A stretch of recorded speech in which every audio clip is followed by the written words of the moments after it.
चलिए सबसे पहले हम लोग क्लास 10th का जो टॉपिक है लाइफ प्रोसेस उसको हम लोग समझेंगे, ठीक है। क्लास 10th का बायोलॉजी का सबसे पहला चैप्टर। उससे पहले मेरे बारे में कुछ जान लीजिए। मेरा नाम है आशुतोष कुमार, मैं मुजफ्फरपुर शहर से बिलोंग करता हूँ। Myself Ashutosh Kumar and I belongs to Muzaffarpur city, okay, it is in Bihar. Now आगे की बात हम लोग करते हैं life process. Life process real मायने में क्या होता है उस चीज को समझना है। उससे पहले हम लोग लाइफ स्पैन को समझ लेते हैं। लाइफ स्पैन क्या होता है, ठीक है। Life span actually from birth till death, okay, and various activities which is performed in the life span is generally considered as the life process। मतलब जिंदा रहने के लिए जीवन में जो भी प्रक्रिया या फिर क्रिया एक जीवित जीव के द्वारा किया जाता है उसको हम लोग लाइफ प्रोसेस के अंदर में पढ़ते हैं, ठीक है। इसके दो कैरेक्टरिस्टिक्स हो सकते हैं लिविंग थिंग्स के। एक डिफाइनिंग कैरेक्टरिस्टिक्स हो सकता है, एक नॉन डिफाइनिंग कैरेक्टरिस्टिक्स हो सकता है, ठीक है। तो अभी हम लोग जो भी क्लास 10th लेवल में डिस्कस करेंगे वो डिफाइनिंग कैरेक्टरिस्टिक्स के बारे में डिस्कस करेंगे। सबसे पहला टॉपिक, सब टॉपिक इस चैप्टर का जो आता है वो है हमारा nutrition. Very second one is the respiration, and the third one is the transportation,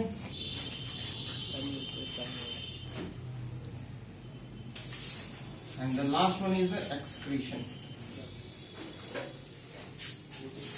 okay। ये चारों डिफाइनिंग कैरेक्टरिस्टिक्स होते हैं। नॉन डिफाइनिंग कैरेक्टरिस्टिक्स जैसे कि रिप्रोडक्शन हो गया, ग्रोथ हो गया, ये सब नॉन डिफाइनिंग कैरेक्टरिस्टिक्स है। अगर नॉन लिविंग थिंग भी है तो उनके अंदर भी ग्रोथ देखा जा सकता है अगर कुछ एक्स्ट्रा मास बल्ज आउट कर दिया जाए। रिप्रोडक्शन जो है वो जनरली लिविंग ऑर्गेनिज्म का कैरेक्टरिस्टिक्स है, लेकिन कुछ ऑर्गेनिज्म जो नहीं रिप्रोड्यूस करते हैं जैसे कि म्यूल हो गया या ट्रांसजेंडर हो गया, they don't have the capability to reproduce. It doesn't mean they are not living. मतलब रिप्रोडक्शन को डिफाइनिंग कैरेक्टरिस्टिक्स में नहीं डाल सकते हैं। लेकिन विदाउट न्यूट्रिशन एक ऑर्गेनिज्म जिंदा नहीं रह सकता। बिना रेस्पिरेशन मतलब एनर्जी का प्रोडक्शन विद द हेल्प और utilisation of the oxygen organism नहीं सर्वाइव कर सकता। इवन एब्सेंस ऑफ ऑक्सीजन में भी लेकिन एनर्जी का प्रोडक्शन होना चाहिए, ठीक है। उसका ट्रांसपोर्टेशन मतलब transportation of the material from one portion of the body to the whole part of the body, और एक्सक्रीशन अनवांटेड टॉक्सिक मटेरियल को बॉडी से बाहर निकालने की प्रक्रिया को हम लोग एक्सक्रीशन कहते हैं। अब सबसे पहला टॉपिक हम न्यूट्रिशन को डिस्कस करेंगे। आखिर न्यूट्रिशन का मतलब होता क्या है। पॉज करो। चलिए सबसे पहला टॉपिक हम लोग को डिस्कस करना है इसमें न्यूट्रिशन। न्यूट्रिशन आखिर होता क्या है इस चीज को समझने का प्रयास करते हैं हम लोग। Nutrition it is a simple process in which an organism take the nutrients in the form of food. देखिए कहना क्या चाह रहे हैं वो समझिए। Take nutrients as food. Now इसका डेफिनेशन अगर हम लोग समझने जाए ब्रॉडर एस्पेक्ट पे तो उसमें क्या होगा, इसमें दो नया टर्म आया निकल के, एक फूड आया दूसरा न्यूट्रिएंट्स आया। फूड क्या होता है, फूड को समझना भी जरूरी है। Actually food is a type of chemical fuel. Chemical fuel, chemical fuel कैसे चीजों के लिए केमिकल फ्यूल है? Chemical fuel for the living organism, okay, living organism. Why? Because they have to perform different types of activities, जिसके बारे में पहले हम लोग पढ़े हैं। जैसे कि फूड के मदद से एनर्जी प्रोडक्शन होगा और एनर्जी के यूटिलाइजेशन से ग्रोथ होगा, रिप्रोडक्शन होगा। डिफरेंट टाइप्स ऑफ एक्टिविटीज जो है उस फूड के कारण होगा। फूड के अंदर में केमिकल कंपोनेंट प्रेजेंट होता है जो जनरली अदर एक्टिविटीज को परफॉर्म करने के लिए एक लिविंग ऑर्गेनिज्म को लेना पड़ता है। चलिए अब न्यूट्रिएंट्स क्या है। एक्चुअली जो केमिकल फ्यूल है इसका केमिकल कंपोनेंट्स जो उस फ्यूल में प्रेजेंट है, chemical components.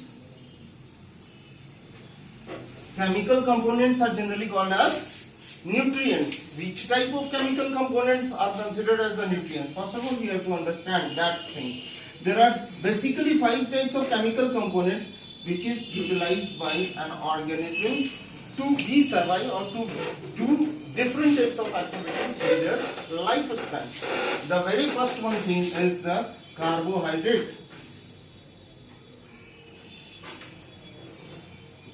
The next one is the fats, then proteins,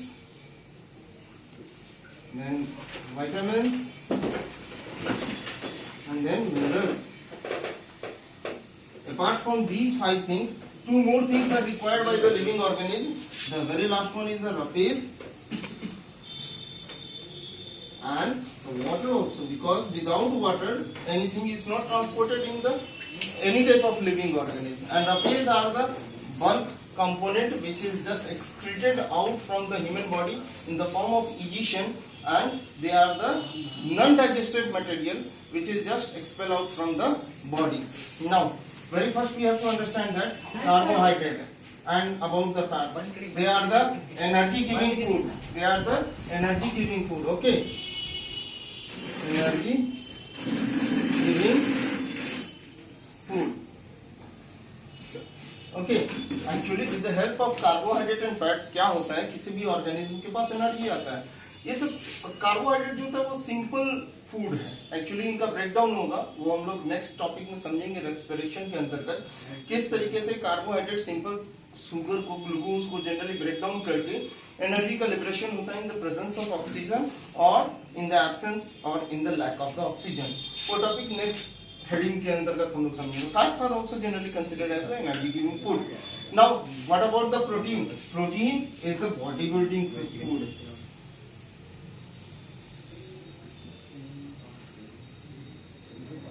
Body building food. What is the meaning of that thing? Now we have to understand about the protein. Protein is generally considered as the body building food.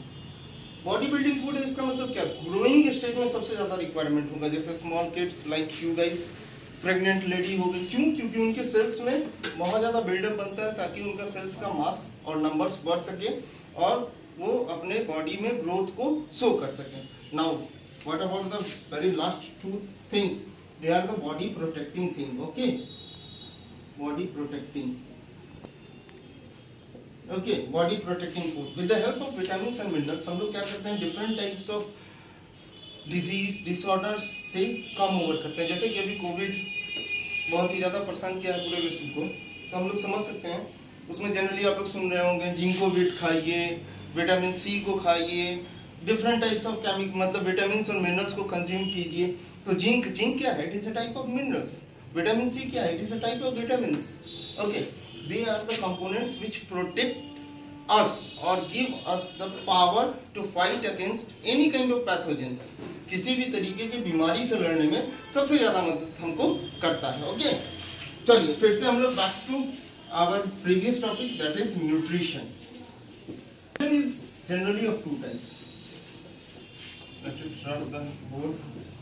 About again we are come back to the nutrition topic. Okay, nutrition is basically of 2 types on the basis of the requirement of the food component. पहला जो है हमारा autotrophic है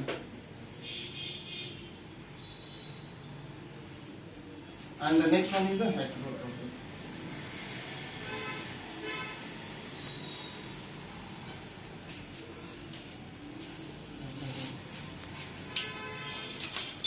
autotrophic means क्या होता है? Actually क्या होता है, ये सब फूड मटेरियल जो है उस किस फॉर्मेट में हम लोग कंज्यूम करते हैं उसके बेसिस पे ऑटोट्रॉपिक और हेटेरोट्रॉपिक हो जाता है. जनरली जो ऑटोट्रॉपिक ऑर्गेनिज्म होते हैं वो इनऑर्गेनिक कंपोनेंट को यूटिलाइज करके न्यूट्रिशन को लेता है and they generally produce the organic component. और डायरेक्टली और indirectly they are just utilised by the heterotrophic. मतलब एक बेसिक सा डिफरेंस समझ सकते हैं. Autotrophic needs inorganic component whereas heterotrophic needs organic components for their survivability. चलिए ऑटोट्रॉपिक 2 वर्ड से मिलकर के बना, इसको समझते हैं. Auto and trophic. What is the meaning of auto? Auto means self, the one who can take their food और make their food by themselves only. और trophic means the mode of nutrition, मतलब एक ऐसा nutrition जिसमें एक organism खुद ही खाना को बनाता हो और अपने लिए यूटिलाइज भी करता हो और स्टोर करके दूसरे को भी देने के लिए काम कर सके. चलिए आगे इसमें समझते हैं. जनरली हम लोग क्लास 6 में भी पढ़ते हैं ऑटोट्रॉपिक न्यूट्रिशन जो होता है वो ग्रीन प्लांट्स के द्वारा परफॉर्म किया जाता है. लेकिन थोड़ा सा हाईयर लेवल पे आए तो उस हिसाब से बात करेंगे. ऑटोट्रॉपिक जनरली 2 तरीके के होते हैं. एक होता है कीमो ऑटोट्रॉपिक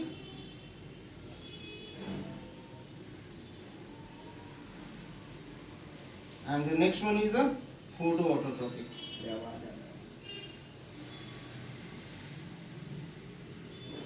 देखिए आप लोग क्लास 9 में पढ़ के आए होंगे मोनेरेंस के बारे में, ठीक है। मोनेरेंस जो होते हैं कीमो ऑटोट्रॉपिक होते हैं, इसी कारण से कॉस्मोपॉलिटेंस कहलाते हैं। बैक्टीरिया पूरे वर्ल्ड में एडवर्स सिचुएशन में भी जिंदा रह सकता है because they can easily survive with the help of chemicals which is present around themselves. Okay, तो जो केमिकल से अपना फूड लेता है उसको कीमोट्रॉपिक्स कहते हैं। केमिकल प्लस इनऑर्गेनिक कंपोनेंट, मतलब inorganic in the form of chemical, और वो खुद से अपना न्यूट्रिशन को परफॉर्म कर देता है। लेकिन इसमें क्या होता है, एक नया वर्ड जुड़ गया which is called as photo. They need the inorganic component as well as they need also the sunlight. मतलब उनको इनऑर्गेनिक कंपोनेंट तो चाहिए ही चाहिए, साथ ही साथ उनको सनलाइट भी चाहिए, और वही सनलाइट की मदद से और इनऑर्गेनिक कंपोनेंट की मदद से अपना खाना को बना सकेंगे। और यही प्रोसेस अगर ग्रीन प्लांट में परफॉर्म हो रहा है तब ये प्रोसेस जाकर के फोटोसिंथेसिस कहलाता है। चलिए, फोटोसिंथेसिस कहां पे होगा, तो वो photosynthesis with the help of sunlight and the inorganic molecules, the whole process is processed in the chlorophyll. Okay, chlorophyll के अंदर में खाना बनाने की प्रक्रिया संपन्न होगी। कैसे, with the help of sunlight and the inorganic component which is present in their environment. प्रकाश संश्लेषण इसको बोलते हैं, मतलब प्रकाश के उपस्थिति में खाना को बनाने की प्रक्रिया। ठीक है, आगे का टॉपिक अब बाद में। Thank you.